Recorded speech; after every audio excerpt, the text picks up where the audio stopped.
Hello and welcome to the Inner Gamer On. My name is Breganowski. I'm Devin Duree. That's so cool. We're on video. Wait, there's a camera. Oh my gosh. What's up, guys? How's it going? Hi, everyone. So, our discussion topic this week is going to be on environmental storytelling. So, what is environmental storytelling? I think when you get the term environmental storytelling, you really are talking about how is the story being told in the game.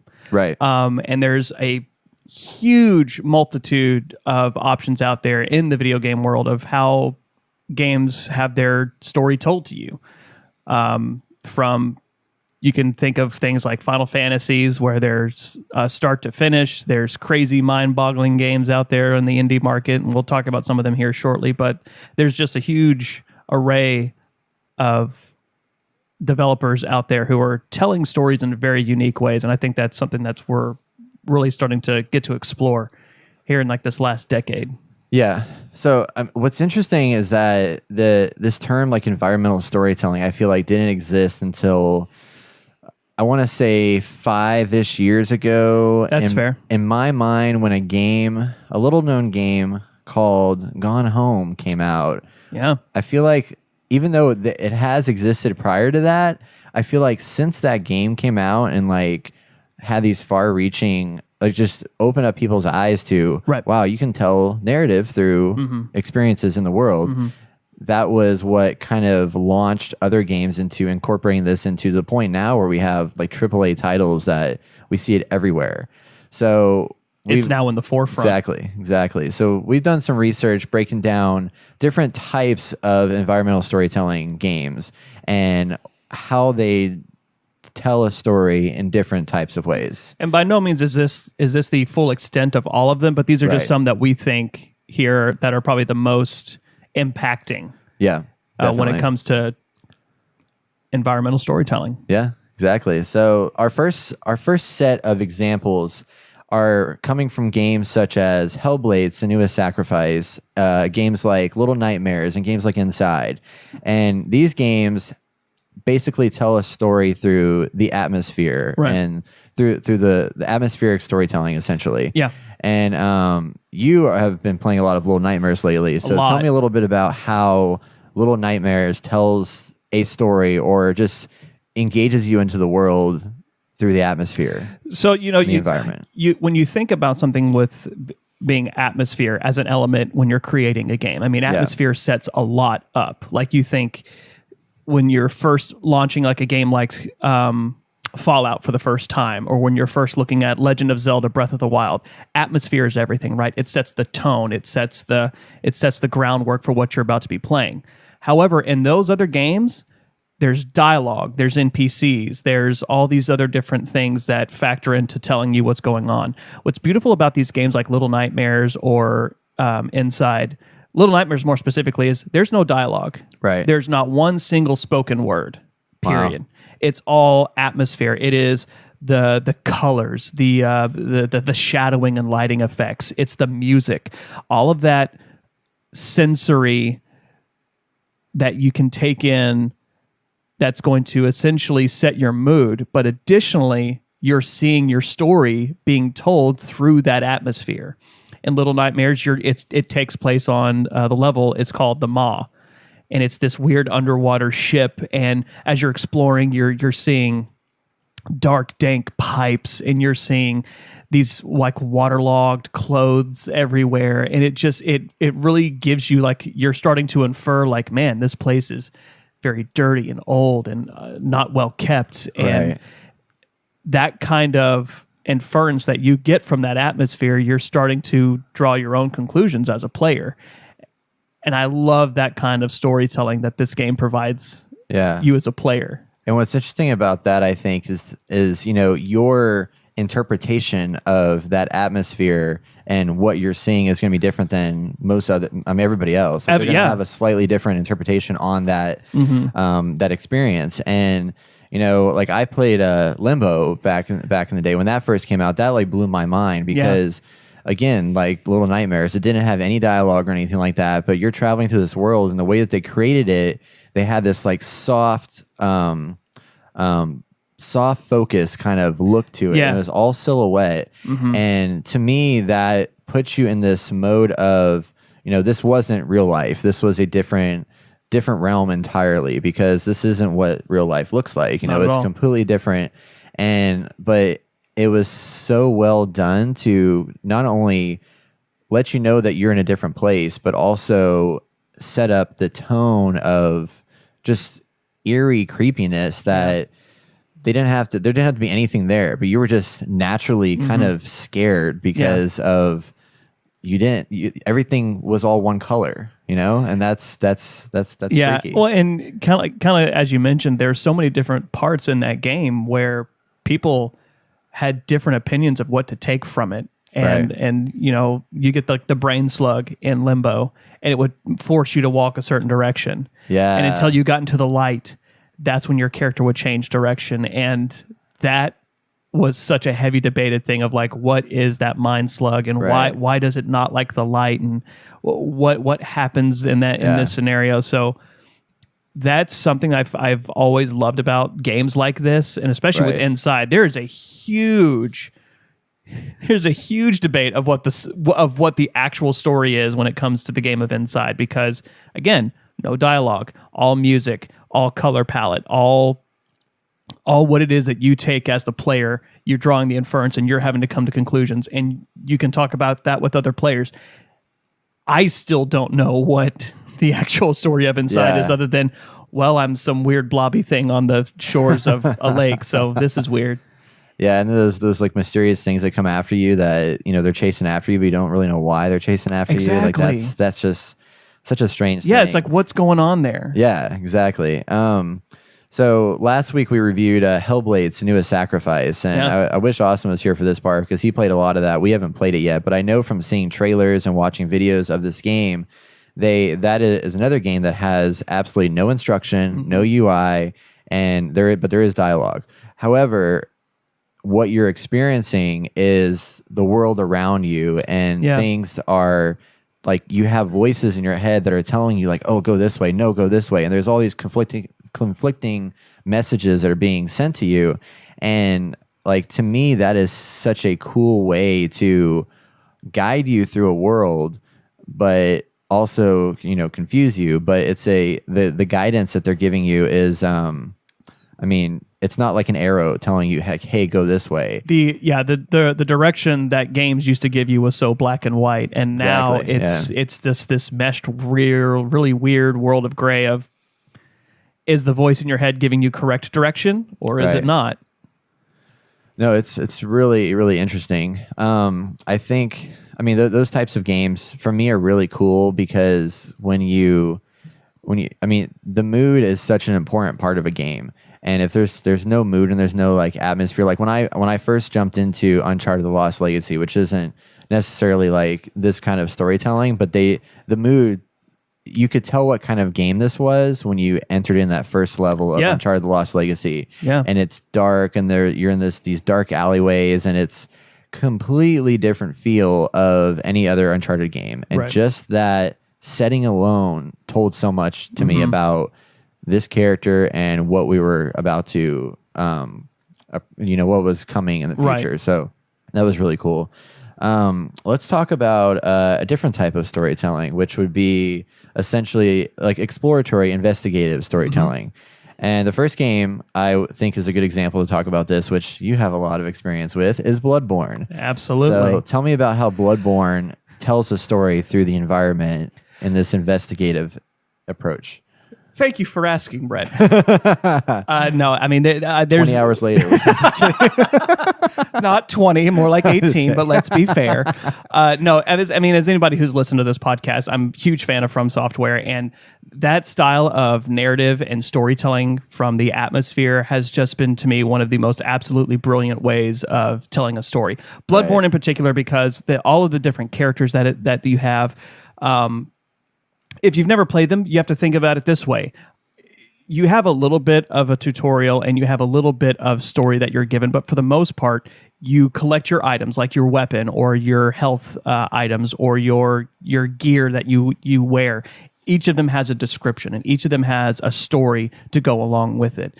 So you kill one of the bosses, you can get his gear, and you find out that he used to be a high-ranking member of the healing church in the world of Yharnam in Bloodborne. How does it tell you that? When you go into the item, and when you first pick up an item, like in they have, any reading or whatever of that item, exactly. There's lore to the item. There's lore to the item. There's lore to the items that you pick up. So when you think about it, like any other RPG, you pick up an item, let's say the chest piece to a piece of armor, and it gives you all the stats. It tells you, oh, it's resistant to fire, or it's got really good electricity resistance, and then you hit one of the buttons and it scrolls over to the lore side of the item. So one of them, the Henrique set, Bloodborne fans will love this, but Henrique was one of the hunters who lived an abnormally long time, and he was a very good friend of Father Gascoigne. Well, he eventually had to kill another hunter named Darkbeast Parl, and in the game, Darkbeast Parl is an electric, like, souped up monster beast thing. So when you see cool, this armor gave me electricity damage resistance, but then you see why it had electricity resistance. It's because he had to go kill another hunter. And see? Yeah. That's fucking brilliant. I love that kind of investigative. This is my favorite type of atmospheric storytelling, is that investigation piece of it. Bethesda is very good at it with their Fallouts and Skyrim. Right. When you go and you read stories about, like in Skyrim, you read some of the stories about the vampires and who they are and why you never see them, and then you actually go and find some of their dens, and you're like, holy shit, this is why we don't see them. Yeah, so it's kind of like Horizon Zero Dawn did something similar to that, in which I thought was really interesting, in that this was a world that is set in the future, but it had this whole prehistoric, going back to the caveman days in a way, like the time tribal spiraling days. backwards almost. And you never knew why, so they just thrusted you into this world, but then you find out quickly that this is a world full of machines, but you don't have any answers to this. So as you explore, and you have to explore to get these story bits, they have these viewpoints, vantage points in the area, and when you go up to one, it puts a hologram on top of this space you're looking at that's all ruined and destroyed, and they show you, here's what the days of old look like. So here's this old junky half standing building, but then you realize it was a massive, gorgeous place of wonder, and you just see the time differences, and it's so fascinating to see that. And then when you go down into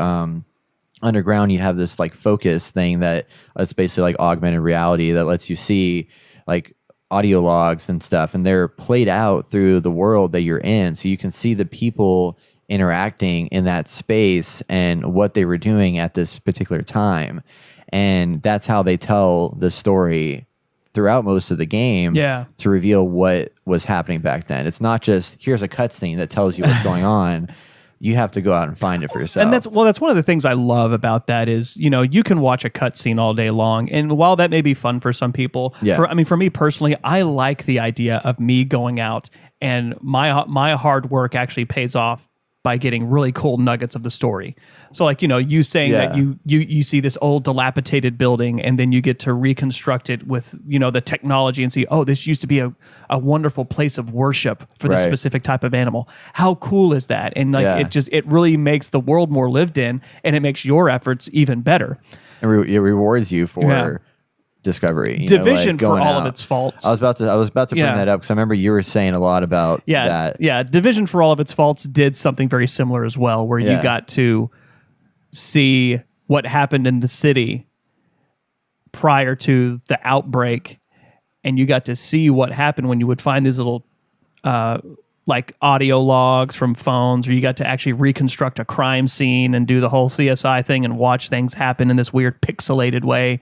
I mean, it was really friggin' cool.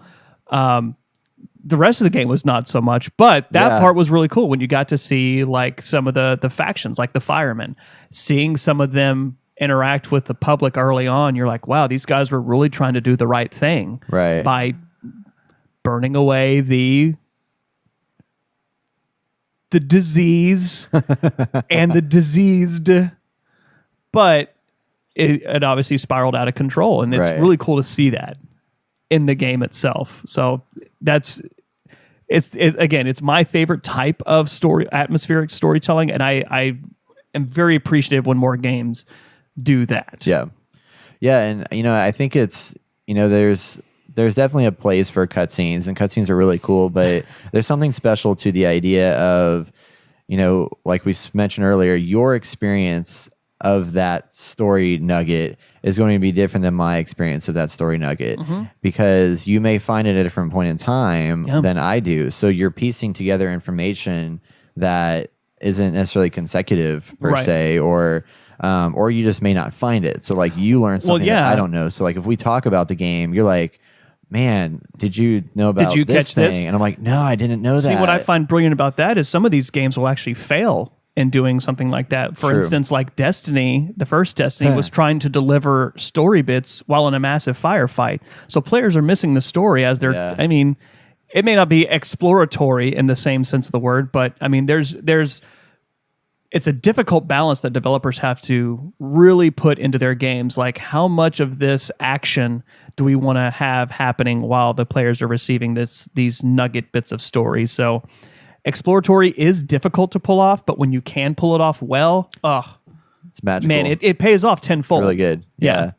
That's cool. So let's move to another example of environmental storytelling. And this one is, again, as we mentioned in the beginning, of Gone Home and things like that. This would be considered essentially just narrative storytelling. So, and I think the best examples of these are games like Gone Home, Tacoma, Life is Strange, things that, and What Remains of Edith Finch, because these games, you are not forced to, but you learn the story and the narrative only by searching these things out and finding these details and information. That is the game. So, a lot of people call these things like the walking simulator kind of thing and all that, but there's different variations of it.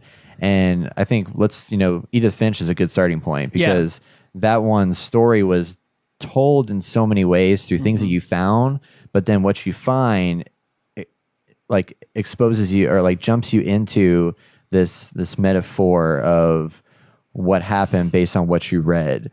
And that was really interesting. So, and that's for games like narrative driven, the way I have described them, as we see this genre become more and more prominent, and we see more and more titles come out this way with the walking simulator.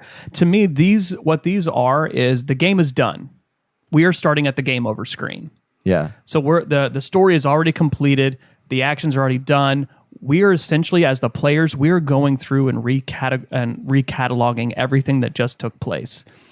Right. Gone Home, the sister is already gone. The creepy family member who was a pedophile and a dope fiend, he is already well gone. Yeah. And you, as the player, are exploring that and finding that out through the narrative. So you're listening to diary entries. You're reading the invoice notes of the father or whatever. Having that story told to you as you're going through, almost like visiting a museum. These are great ways to have environmental storytelling, because it's, while as leisurely as you get to experience it, you also still feel in control of how you're receiving it. Right. So Edith Finch, walk through a house and get a shitload of stories at once that, blow your mind. Yeah. Yeah. No, they really do. It's pretty awesome.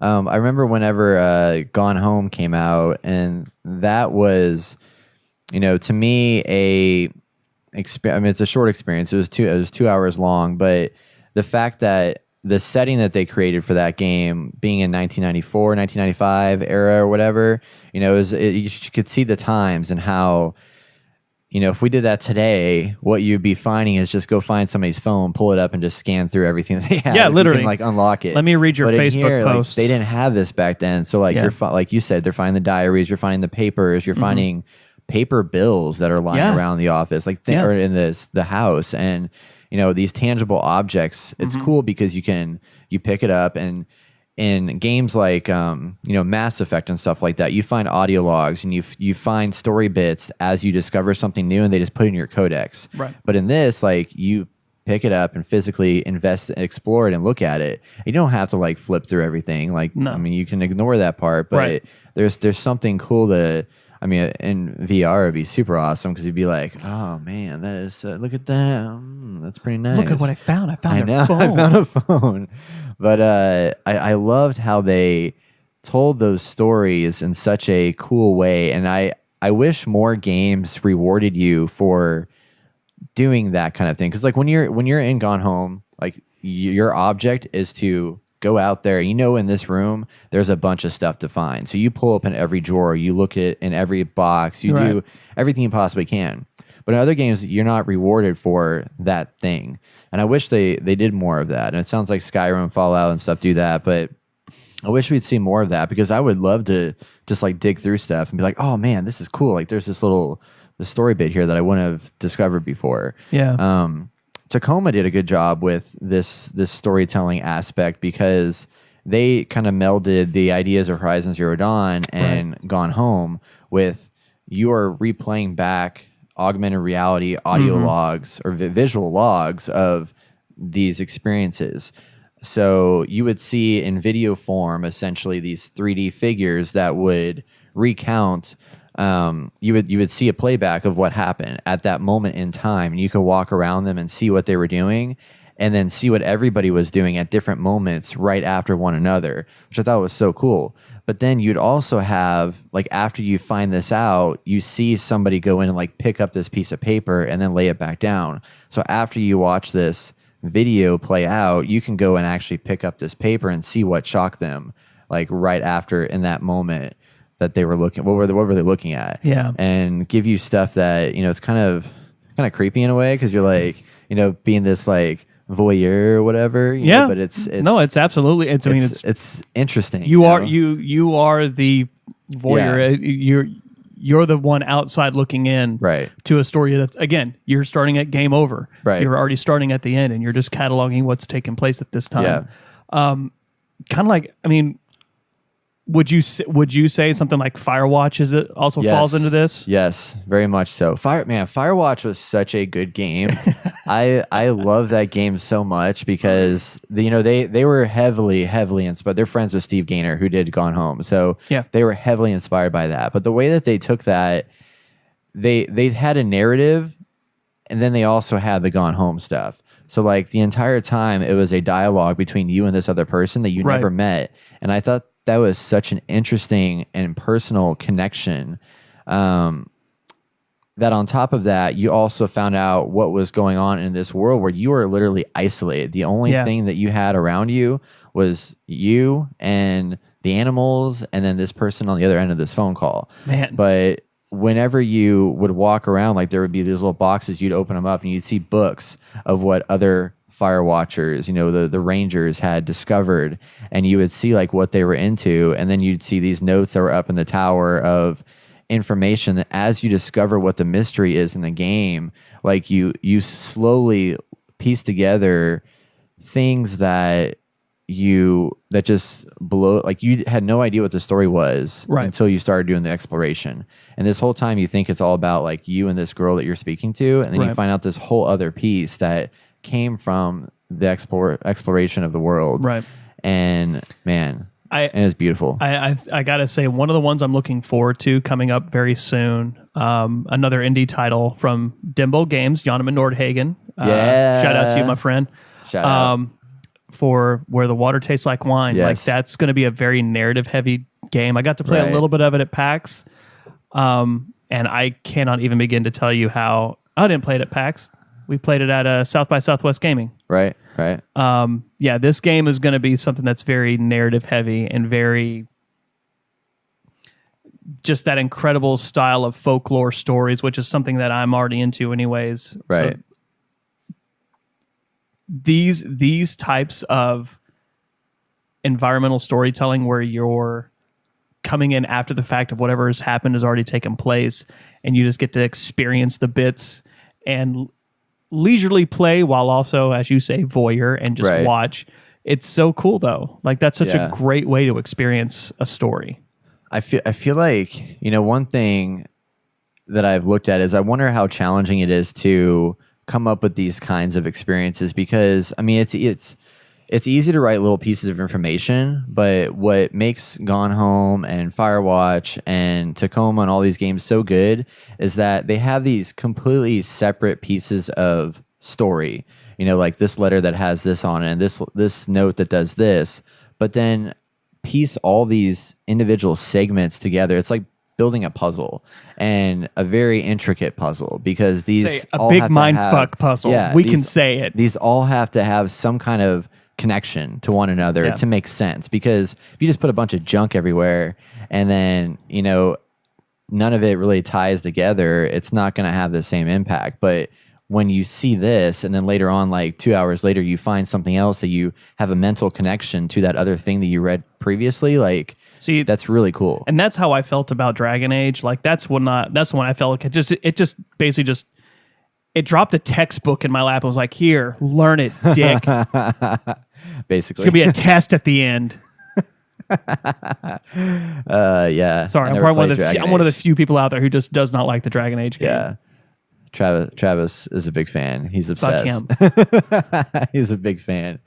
But so there's one other game we want to talk about. This one kind of is in its own category in a way, because they aren't necessarily, it's not the main part of the game. But let's talk about Overwatch. So Overwatch has done something that few other games have done, in that there was no story to this game. There's no single player story that you are going to play in Overwatch. It is truly competitive multiplayer action. Exactly. But what they've done so tastefully well is thrown in these little pieces of information that if you explore the worlds that they've built, you can find details about this world that piece together story. Yeah. But that's not at all like what the game is. Like that's not like Gone Home, where the main focus is to do this. But everybody's they're realizing that if they bring out a new map or whatever, there is going to be something in that map that gives you clues or cues as to people are not going to be going for the objective. They're going to be going to find the Easter eggs. Like when Sombra was being teased for so long, like they had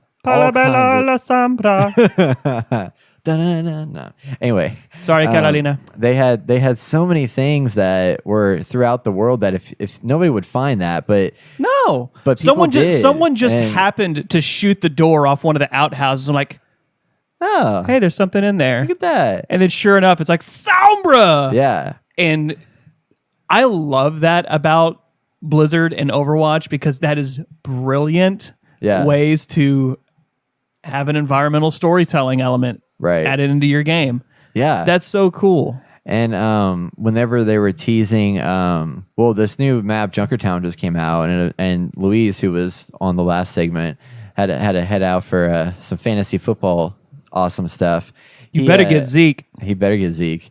He made mention to a new character that's shown up like as a poster in one of the maps that looks like a female roadhog. Is that what he said? Yeah, like that's interesting that who knows how many characters they may have like teased in these maps that we haven't even found. That's yet, true. You know? I mean, we've got to. When you think about that, they're like, okay, we're going to come out with another something else, and like everybody's going to scour every level again to try to find. But I think that's so fun. Like the community in general just loves doing that. Yeah. People love to go and explore all the Overwatch maps or listen to the Overwatch character dialogue that they have. Because if you play certain characters on certain maps, they'll sit there and talk about their experience on that map, and that is just such a brilliant way for them to make their games and deliver their story. Oh, definitely. So I'm looking forward to see, going into the future. I'm curious to see what kind of new clever ways developers, figure out how to give narrative in a way that isn't traditional. Like the days of cutscenes and stuff, they're still definitely there and they exist, but I think it's very exciting and kind of refreshing to see things coming through that make a bigger separation between a movie and a video game. And it's a great shift that's happening where we're no longer seeing the standard formulaic way of a video game where opening cinematic, play, cutscene, play, cutscene, play, ending credits. Right. Like we are now melding kind of all of this together, and we're seeing the interactive cutscenes, and we're seeing this more player in the cutscenes. We're seeing more. We're seeing fewer cutscenes and more just this subtle storytelling where you get to discover the big reveal just by reading it, kind of thing. So there's a lot that video games are changing with the way that they're having this storytelling be done. I think it's great that we're breaking out of that mold. Yeah. Awesome. Well, I'm excited to see more from environmental storytelling in the future. It's an awesome way to deliver narrative in like a non-linear fashion. Yeah. And I think, a lot of times it's guided, like we talked about with Gone Home and things like that. But as a player, you get to experience it the way that you want to experience it. And I think that's what makes it so special. Or we're only going to get better. Yeah, from here moving forward. Like, we're only going to get better at this. Eventually, you're going to find story that you don't even realize you're finding. It's just going to just appear out of nowhere. It's going to be like the fucking inception of stories. Story within the story within that story. That'd be pretty sweet.